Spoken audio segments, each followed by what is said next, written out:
we're going to have a very special session this evening. We have a great brother who's going to come on and share with us opportunities in the Caribbean, apart from just tourism. We're going to have a discussion on that. We're going to discuss how the Caribbean can become a vibrant home for some of you, or an option at least to consider.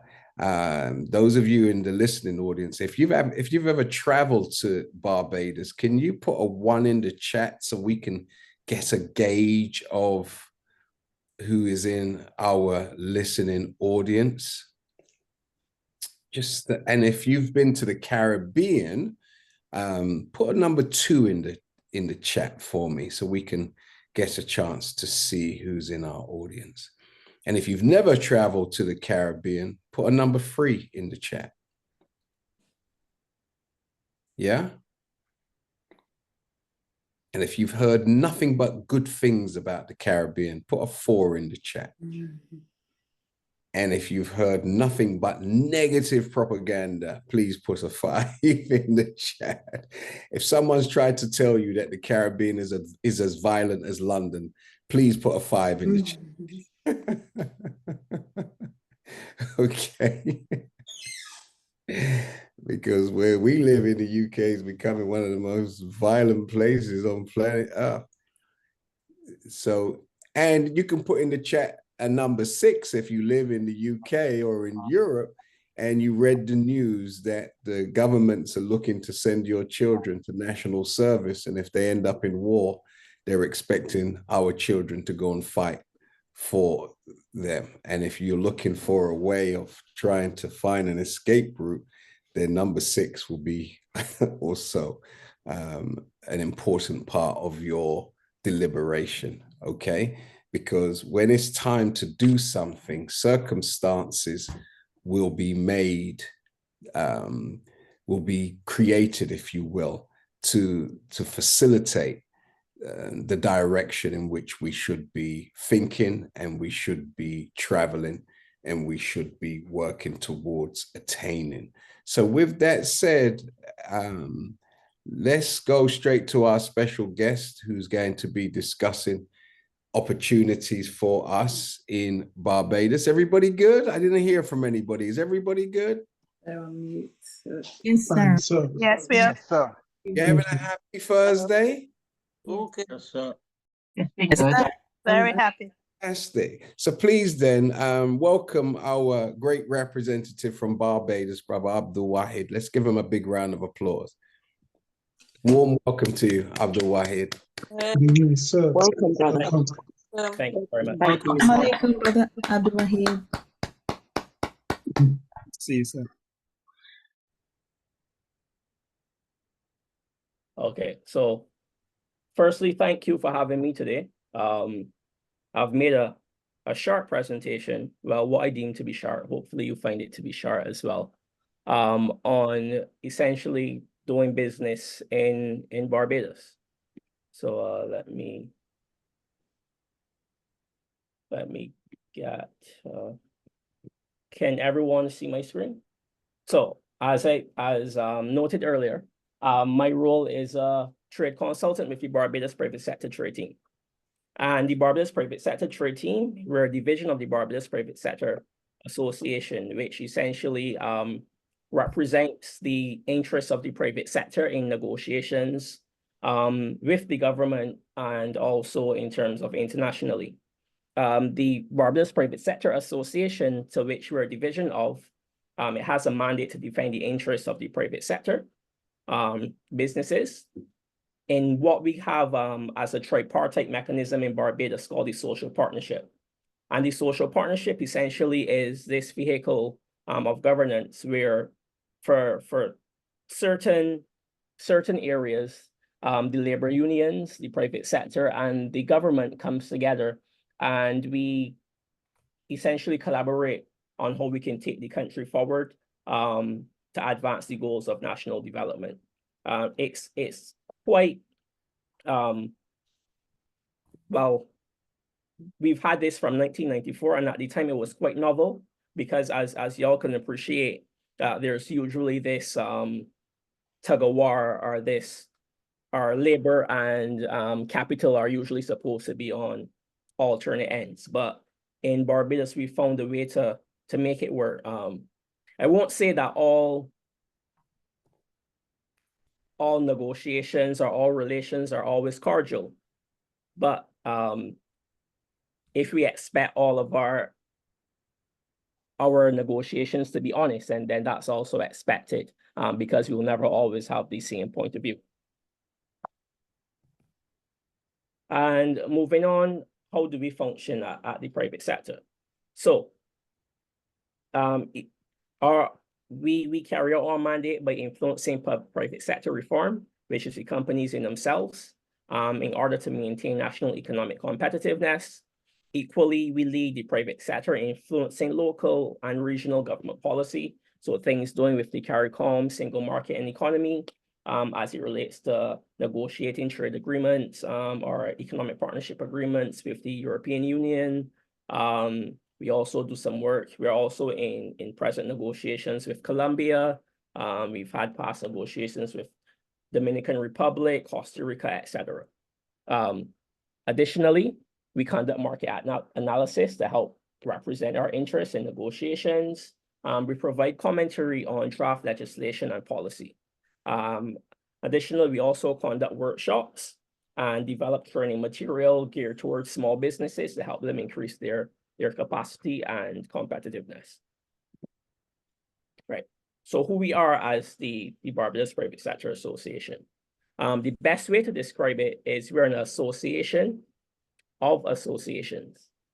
So some of our members include the Barbados Chamber of Commerce and Industry, the Barbados Small Business Association, the Association of Global Business, the Manufacturers Association, Hotel and Tourism, Bankers Association, Coalition of Service Industries, Barbados Agricultural Society, among others.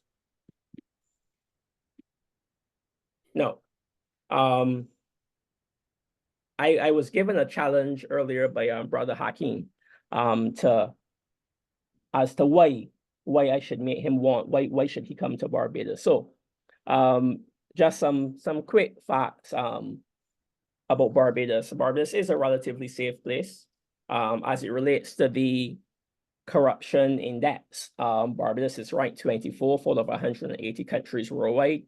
And we're also ranked second, and all of these 180 countries as it relates to countries from the Western Hemisphere, from North America, the Caribbean, Latin America. Barbados is ranked second on that list. Additionally, we have a very highly educated population workforce. The adult literacy rate is around 99.7%. Even as a developing country, we've maintained some relatively high standards of living. So we are regarded, based on our GDP per capita, we're regarded as an upper middle income country by the World Bank. Additionally, relatively modern population, internet penetration rate of around 86%. Equally, if you would like to,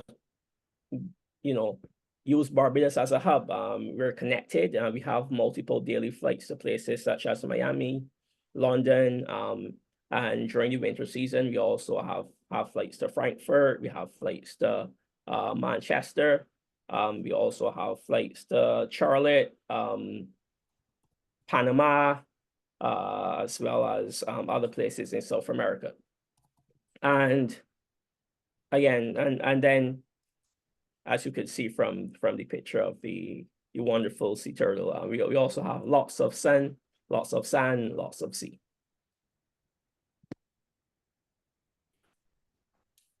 Right. So as it relates to investment in Barbados and the opportunities in which exist for this investment, the government of Barbados has identified some priority areas, and these priority areas include fintech, and based on this fintech being a regular area for priority investment, the Central Bank of Barbados, which is the regulator for the financial services industry, offers a regulatory sandbox which allows small businesses, startups, etc., who are interested in the fintech space to develop their products. Similarly, from around 2018, the government of Barbados has embarked on building out a medicinal cannabis industry, and the opportunities in this area include research, cultivation, and export opportunities. We're also very big on renewable energy, both solar. We're trying to build up some more capacity as it relates to wind, but the ultimate aim is to become carbon neutral by 2030, which is way ahead of the timeline in which the other countries in the world have addressed. Additionally, niche tourism. We have a very mature tourism product, but we're trying to transition now into an area areas beyond hotels to include things such as medicine, where people could come get surgeries and recuperate and leave. Also wellness, things relating to rehab, therapy, etc., detoxing along those lines. Additionally, the cultural and creative industries, that's also another area in which we're very invested as a country in moving forward, particularly as it relates to festivals, those areas, film and video, the ability to use because of how because of our natural heritage, etc., the ability to use Barbados as a filming location, additional.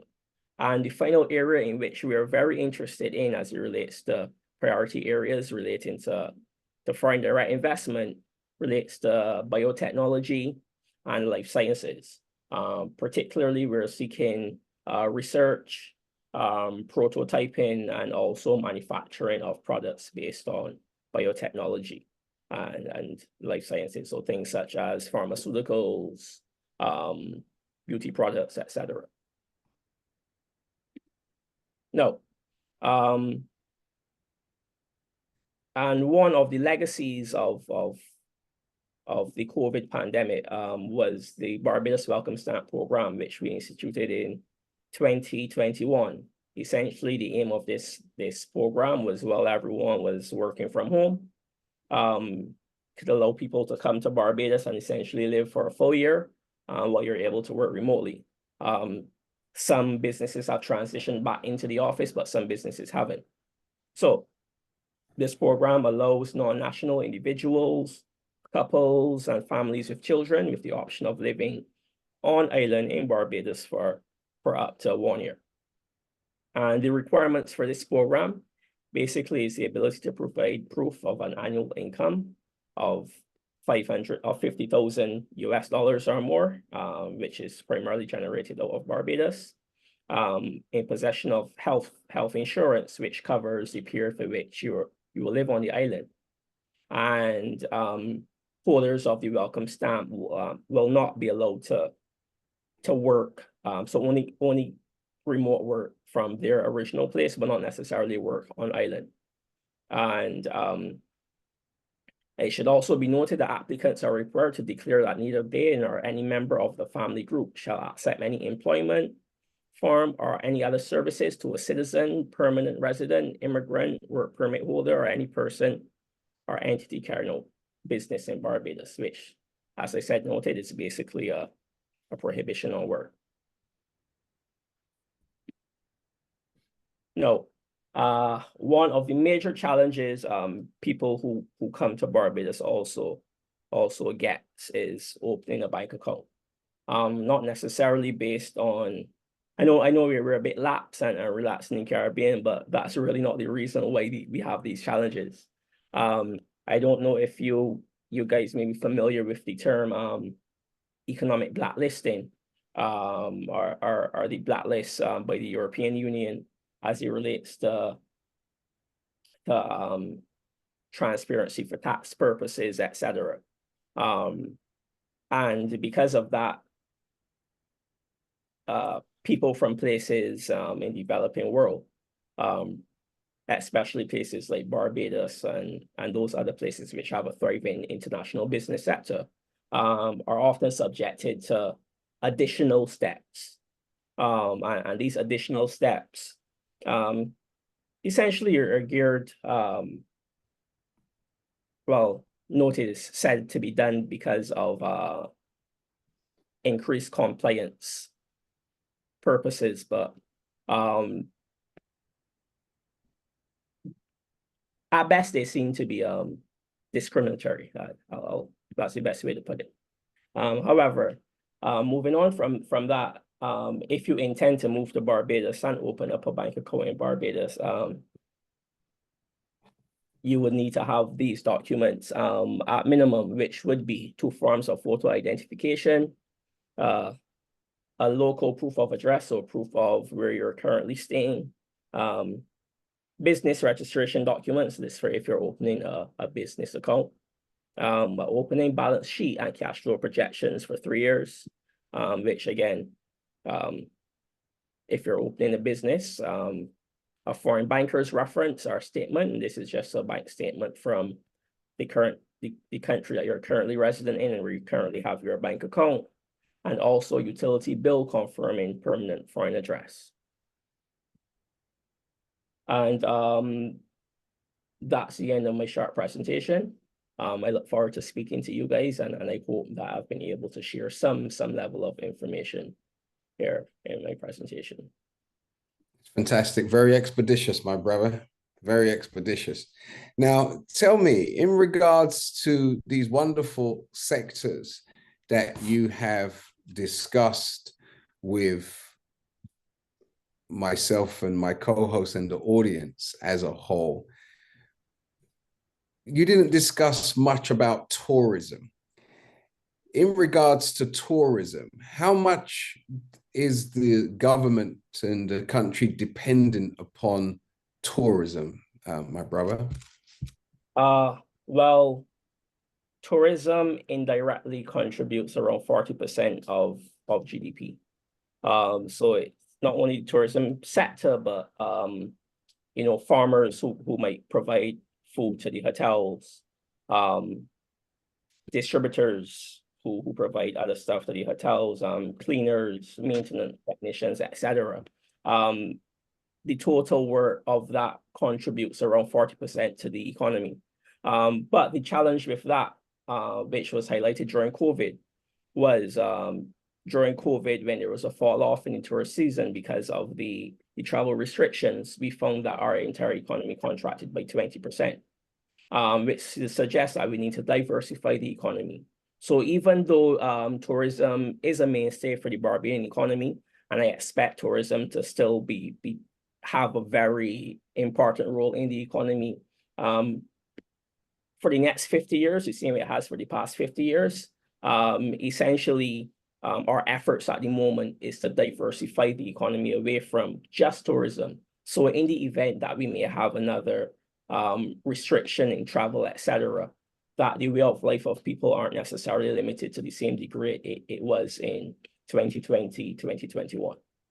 Very good. Now, is your sector, is your area offering any forms of incentives to those who would be desirous of entering into the agricultural space in your country or in Barbados? Yes. The agricultural, we have a agricultural act which gives incentives to the agricultural industry, and essentially incentives are in line with the incentives that tourism officials get. So the incentives include rebates, include waivers on duties. It also includes grants, but particularly for the grants are usually limited to nationals, but as it relates to waivers of duties and other forms of subsidies, we do all of those are also available to non-nationals. Right. So in regards to the 1 year access that you discussed for working remotely that you rolled out, how easy is it to extend such visa from a year? If I, for instance, travel with the view in mind of working remotely and a year passes and I desire to stay in Barbados, would I need to purchase property, or, and if my business did not meet a particular income for that year, how would I proceed? Well, in order to, I should make this distinction that the Welcome Stamp program are geared more towards workers. So people who are employed in a job outside of Barbados, which allows them to work remotely. As it relates to investment visas, those are also available, and those will those will be the ones who would more based on the amount of investment are basically how long the business have, the operation of the business.